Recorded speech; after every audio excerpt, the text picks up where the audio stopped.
Hi, puzzle lovers! In this video, I want to try several different techniques for solving this beautiful New Zealand puzzle. You might have already watched my first solve, which I featured in a previous video. That solve was very chaotic on a small table and without using the poster. It took me 39 minutes and 16 seconds. Approximately 2 weeks later, I solved it with the build as a sort technique. In this technique, I dumped out all pieces into a box and always took only a handful of pieces and tried to instantly place them in their correct position with the help of the poster. Pieces that cannot be identified, here it was only very few of the blue pieces, I did put aside for later. My biggest struggles with this method are in the beginning, when it is still very unclear how far apart I should place the pieces. Furthermore, it is a mental struggle since there is very slow progress in the beginning. Only later in the process, the solving speeds up drastically since one only has to fill the gaps.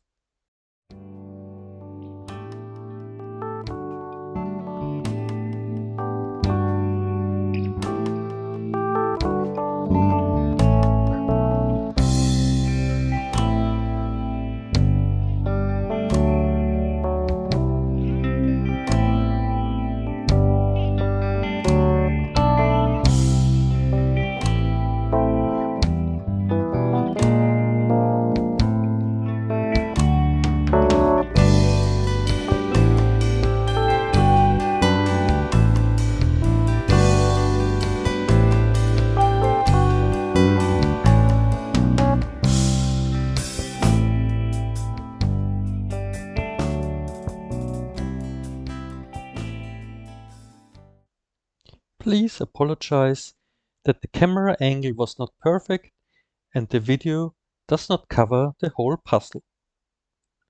As you can see, it took me a little bit under half an hour this time.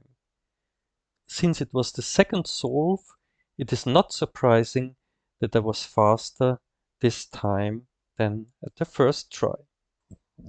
Again 1 week later, I was trying out the full flip technique.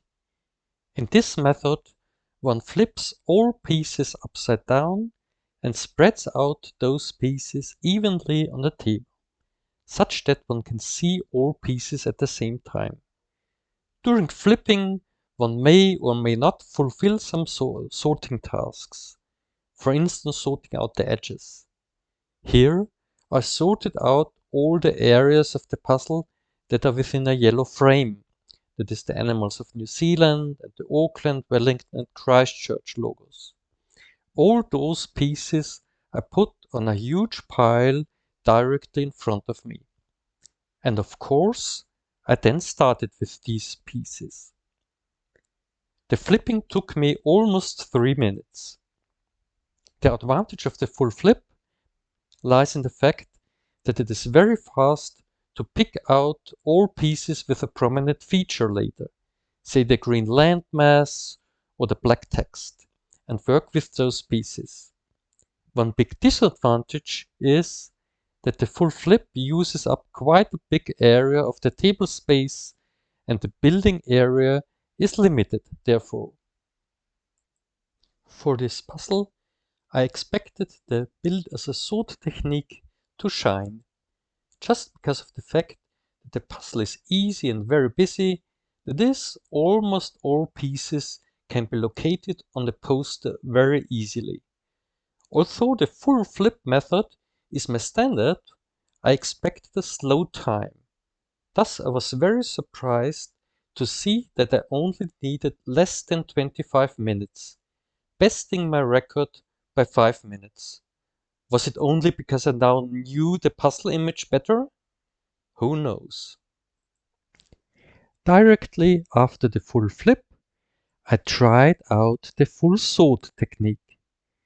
In this method, one goes through all puzzle pieces and sorts them into different piles.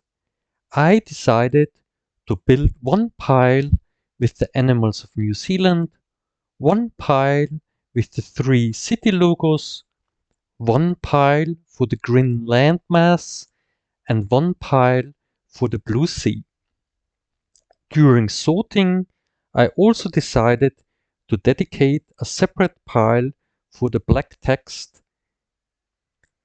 The sorting process took me almost 6 minutes, but then I could build each section very efficiently.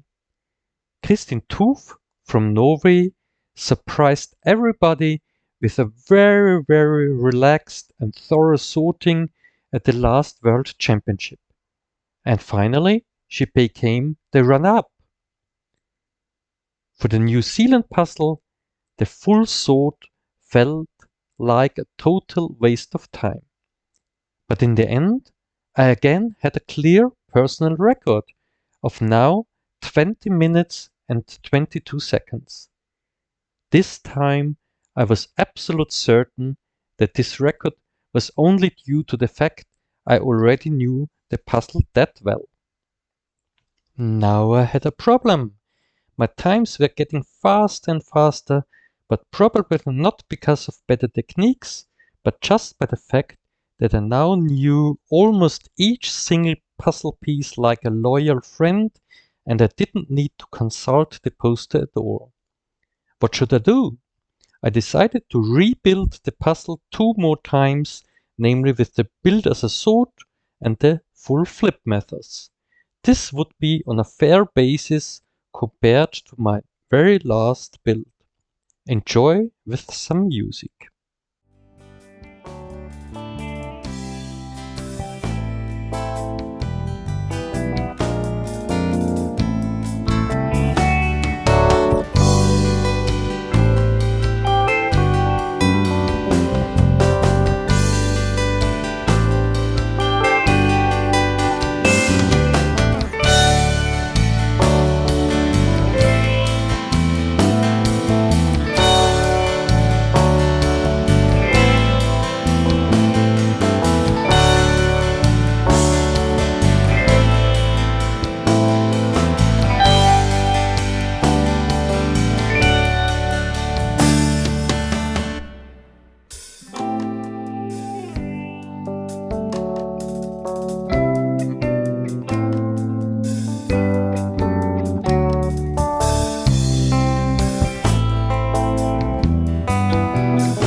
Now, what is my conclusion after this puzzle marathon?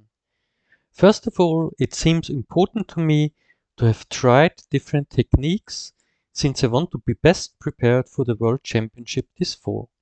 If a puzzle is very easy and I know the puzzle well, it seems that all the three techniques work approximately the same for me.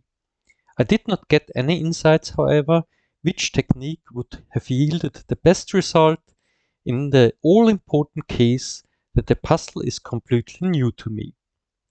Do you have other ideas what I could try? Leave a comment if you like.